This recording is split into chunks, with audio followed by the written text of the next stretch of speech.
Listen, I don't know what they told you in Isolt, but our village has its own traditions. This village is under the divine protection of the Empreyan Amenoch.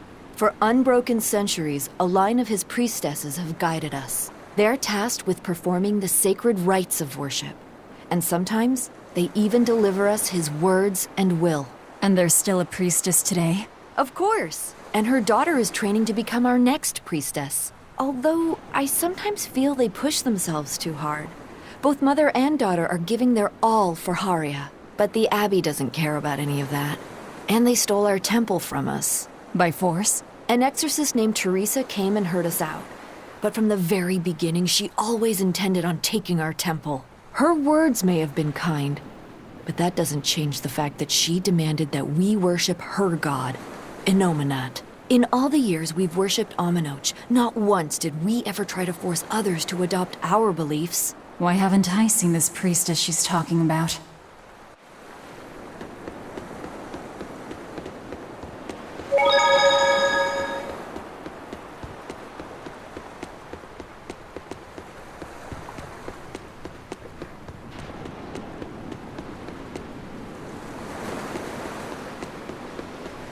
Do you plan on just giving up?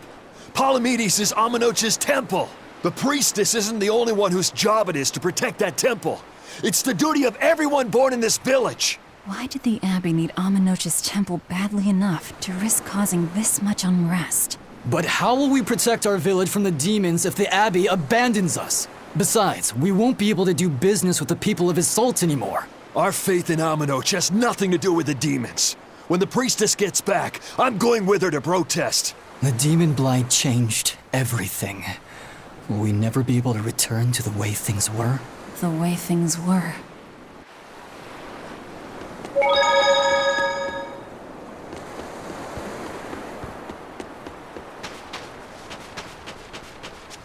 It sounds like deciphering the text might take some time. We should be prepared to wait it out here a while. Hopefully it'll all be worth it in the end. I hope so too, but ancient Avarost is complex. It's not just a matter of knowing the grammar and vocabulary. Oh? Then how exactly do you read it? I'm not sure about the specifics myself, but from what I understand, you kind of have to intuit a lot of it. A language based on guesswork? Thanks, old dead people. You're officially the worst.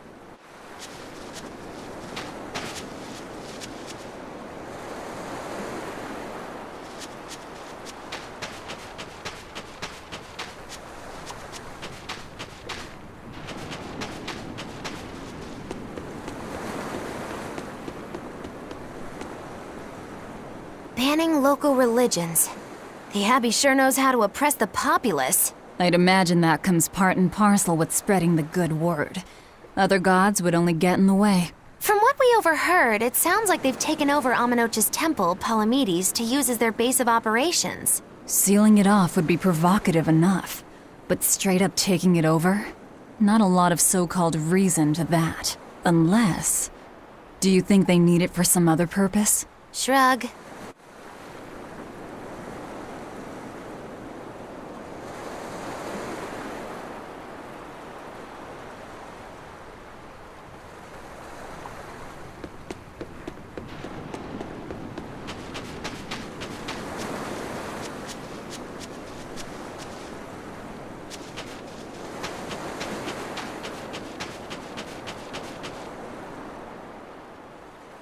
What connection do you think there is between the violent demon Teresa mentioned and this village? Couldn't tell you. Could there have been a demon blight breakout here?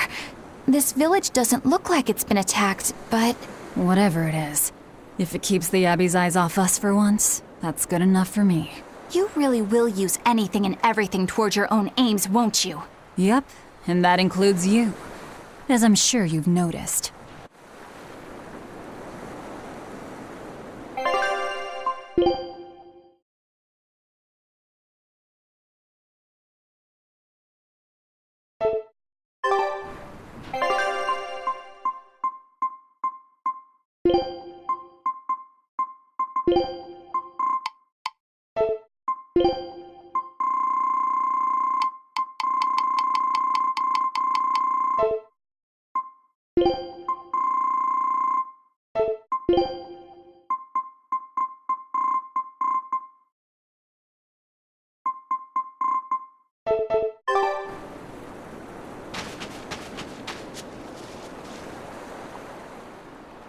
So she digs being called teacher.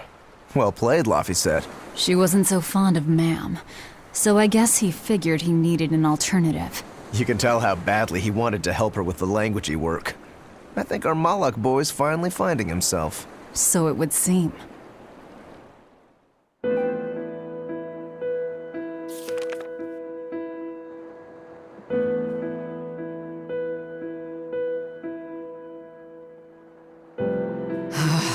Oh, ancient Avarost.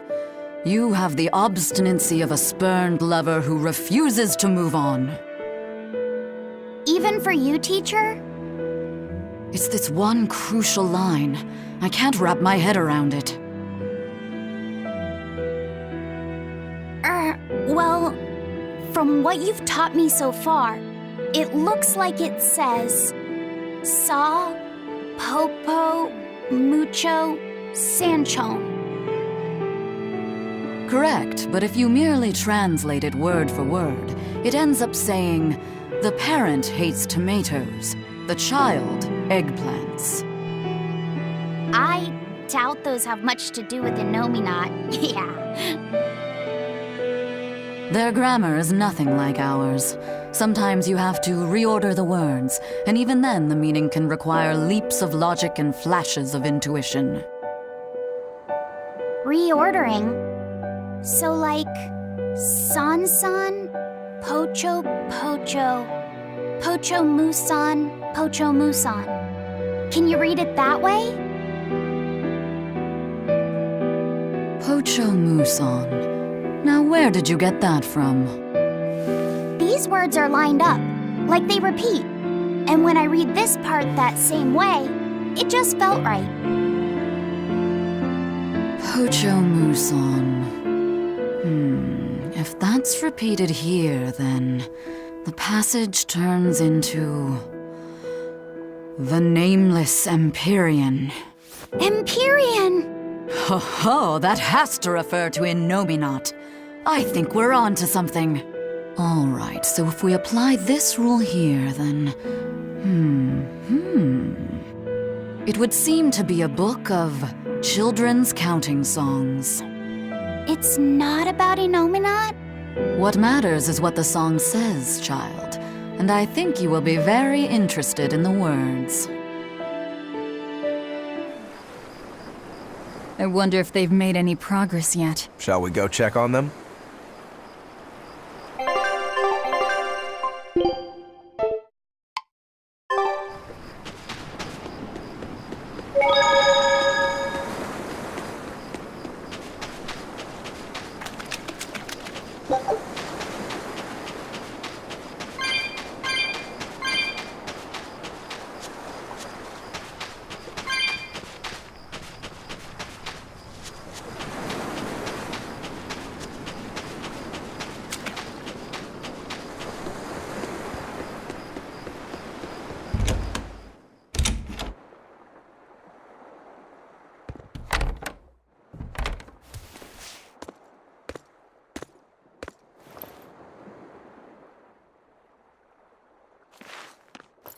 Well, any results?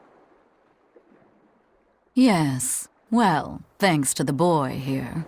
As it turns out, he has quite the knack for languages. Only because I've got the best teacher.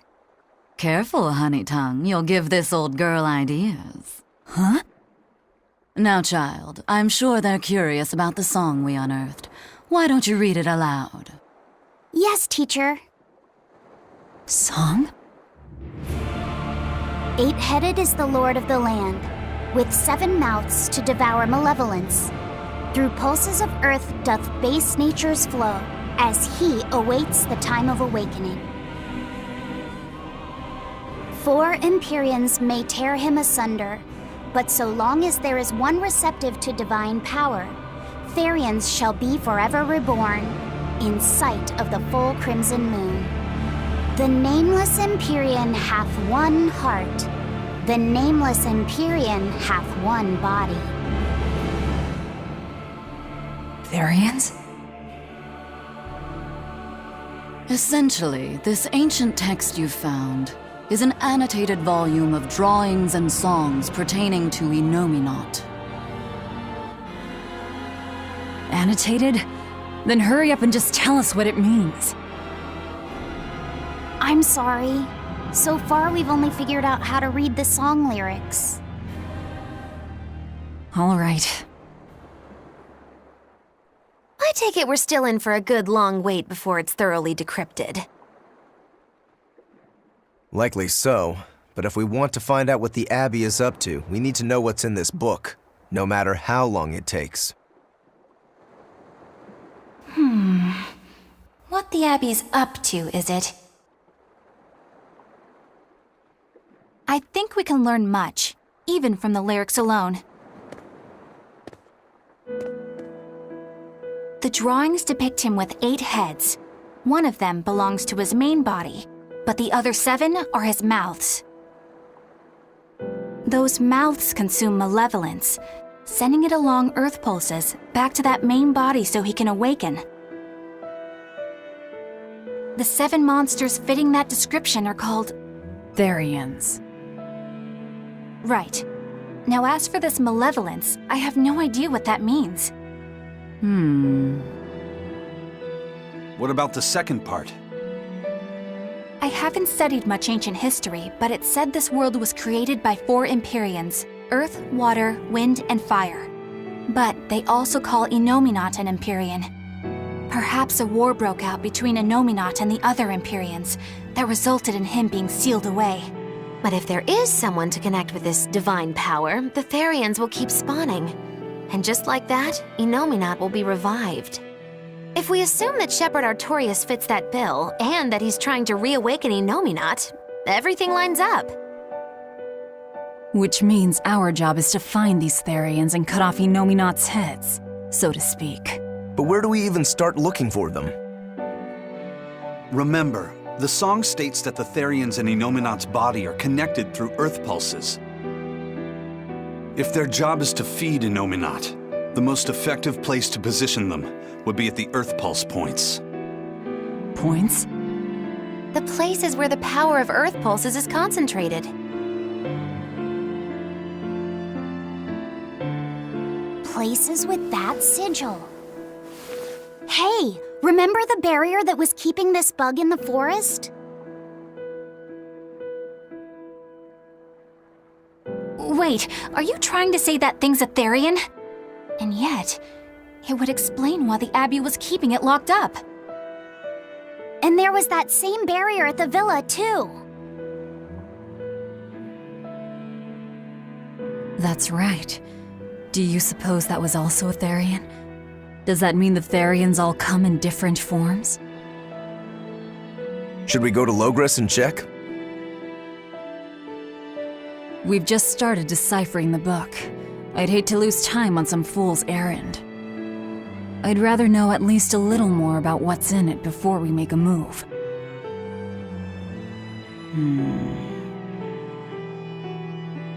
Something bothering you, Grim? This line, the one about Therians being forever reborn.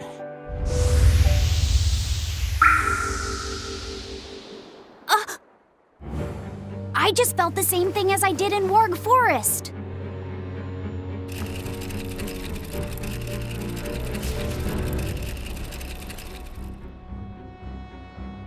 The needle's pointing in the direction of Amenoch's temple, Palamedes. Do I recall hearing that the Abbey took that over? Temples and ritual sites are often built on places thought to be rich in spiritual energy. Could the temple possibly be an Earth Pulse point? There's lots of Earth Pulse points scattered all over the world. If there's only 7 Therians, most of them will be empty. It's not like we have any better leads. If there's even a chance, shouldn't we go check it out? Better than sitting around waiting on the book. If nothing else, we'll find out what Laphicet is sensing.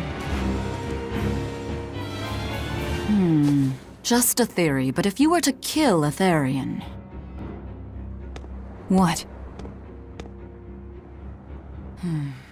I guess there's only one way to find out. Never mind. Good luck out there.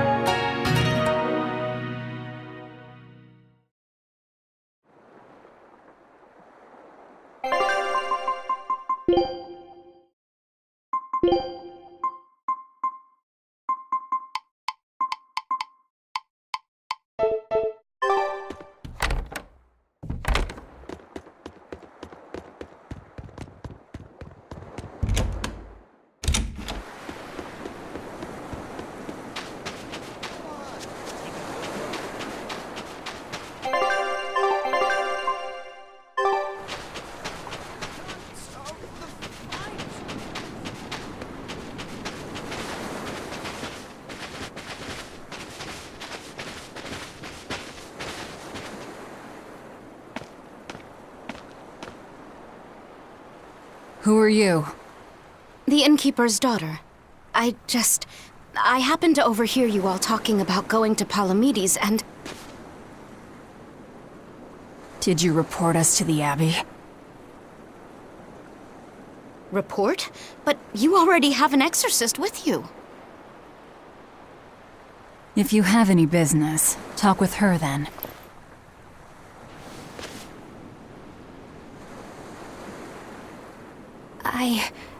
I'm Eleanor Hume, an exorcist with the Abbey. How might I be of service? I want you to look for someone. A mother and her child went to visit the Abbey grounds, but they haven't returned. They've both gone missing? Yes.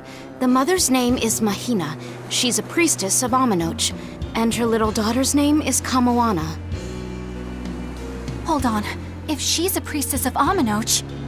Right.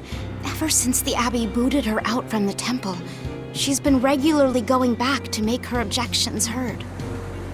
But one day, she never returned home. And now her daughter has disappeared too.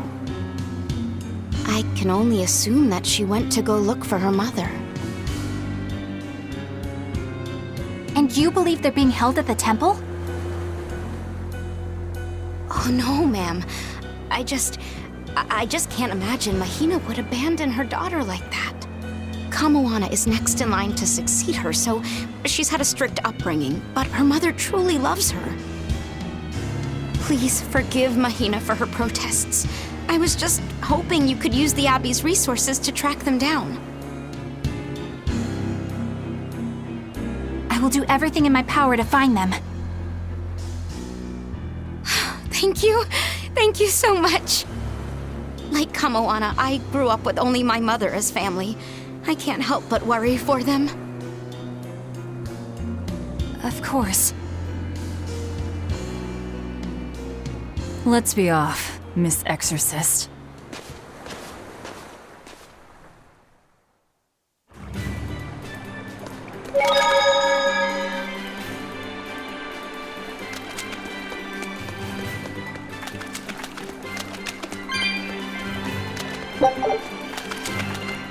Eleanor, what's your game here? The mother and daughter, you mean? That's on me. I'll search for them myself. I don't care about that. Well, what then? Why are you actively helping us decipher the book when we're using it to thwart the Abbey's plans? You think I might be deliberately misleading you? Laying a trap of some sort for you all? Are you? I think you're a lot of things, Demon. But foolish is not one of them. I want to know the truth. I want to know what Lord Artorias is trying to accomplish. And there's something happening in the world right now. I want to know what it is. Unfortunately, little old Eleanor has never been deemed trustworthy enough to be given such information. So, my only option is to find out for myself. You've got the soul searching down at least. The Abbey and your band of rogues follow two different paths, but something tells me either will lead me to the same destination. And so you don't see any need to lie to us? Exactly. And what'll you do if those truths don't line up cleanly with what you believe? I'm not sure yet. As honest an answer as any. Either way, it looks like you'll be working with us for the near future. Yes, for now. Hey, could I ask you something? What is it? About the Therians. I've heard you call yourself a Therian before. Is there any particular insight you have about them? No, none. Artorias said I was one, that's all. And that doesn't bother you? Does it bother you? Nope, not at all. If you're not worried, then neither am I. I'm surrounded by freaks. But was that truly the reason Ceres chose me?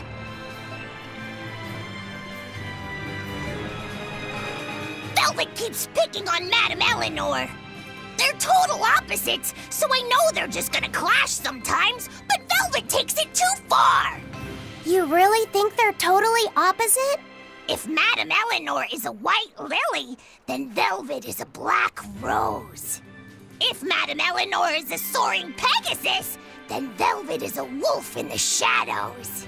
If Madame Eleanor is a plate of spaghetti carbonara, Velvet is squid ink noodles with seaweed. I don't follow you completely, but I think I get the point. I'm sure you understand. The two have nothing at all in common. And since they don't share anything in common, some fighting now and then just can't be helped. Well, they both have beautiful hair.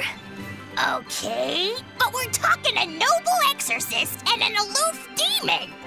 Eleanor sometimes treats you coldly, and Velvet has helped me more times than I can count. Madame Eleanor gives herself fully to the salvation of others, but Velvet is bent solely on revenge. That means they're both motivated by thoughts of others. How is the cheerful and talkative Madame Eleanor at all the same as the brooding, taciturn Velvet? Both of them talk to me when it's just the two of us together. You're just trying to be contrary. I'm only telling you what I've experienced. Actually, I feel that Madame Eleanor isn't really reaching out to me. It's all right if Eleanor doesn't want to talk to you. I'm here for you, Bienfu. You aren't alone. That just makes me feel lonelier. You two are opposites yourselves. Huh?